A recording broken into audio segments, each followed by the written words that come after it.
तिकोना गडाचा खरा टप्पा या खड्या पायऱ्या. जय शिवराय मंडळी. तिकोना गडाच्या दुसऱ्या भागात तुमचं स्वागत. पहिल्या भागात आपण तिकोना गडाच्या पायथ्यापासून गडाच्या अर्ध्यात असलेल्या श्रीराम यांच्या मंदिरापर्यंत आलो होतो आणि आज या दुसऱ्या भागात आपण इथून पुढे जाणार आहोत. तिकोना गड म्हणजे फक्त ट्रेकिंग पॉइंट नाही, या गडाचं स्वराज्यात असलेलं महत्त्व खूप आहे.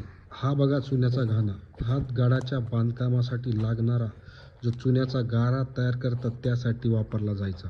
आणि सुरक्षा करण्यासाठी एक महत्त्वाचं चांगलं सुरक्षित ठिकाण जे लागत असतं तेच हे ठिकाण. आणि या गडाचा वापर प्रांतावर लक्ष ठेवण्यासाठी केला, कारण या गडाची खासियत काय मंडळी, की या गडावर जाणारा जो रस्ता आहे तो अरुंद रस्ता आहे आणि याच्यावरच्या पायऱ्या म्हणजे एकदम खड्या पायऱ्या आहेत. आणि या गडाच्या माथ्यावरून दिसणारा दूरपर्यंतचा परिसर, याच गोष्टी या गडाला दुसऱ्या गडांपेक्षा वेगळं बनवतं. हे बघा मंडळी, या दिसणाऱ्या पायऱ्या कशा आहेत?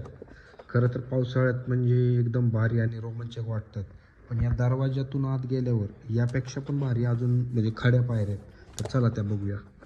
खरं तर आपल्या महाराजांची गड बांधण्याची दृष्टी खरंच लय भारी आणि कमालची म्हणावं लागेल, कारण प्रत्येक गड वेगळा आहे. आणि या गडावर जाणाऱ्या पायऱ्या आणि या दरवाज्याच्या बुरुजात असलेल्या खिडक्या, प्रत्येक खिडक्यातून वेगळा अँगल दिसतो भावांनो. तर बघा मी तुम्हाला दाखवतो. हे बघा मंडळी, या गडाचा सर्वात महत्त्वाचा टप्पा या खड्या पायऱ्या. याच्या मागचं कारण म्हणजे शत्रू वेगानं वर चढू शकणार नाही आणि एकसाथ संख्येनं तर नाहीच नाही, आणि वरून हल्ला करायला एकदम सोपा व्हायचा. खरं तर हा तिकोना गड नैसर्गिक आहे आणि या गडाचा उतार स्वतःचाच तीव्र आहे. त्याचाच उपयोग करून यातच पायऱ्या कोरल्या. तर चला आता सावकाश वर जाऊ आणि वर काय आहे ते बघू. मंडळी, इथं चढताना थोडी काळजी घ्या आणि शक्यतो चांगला बूट म्हणजे घालून या, जेणेकरून ग्रीप भेटल.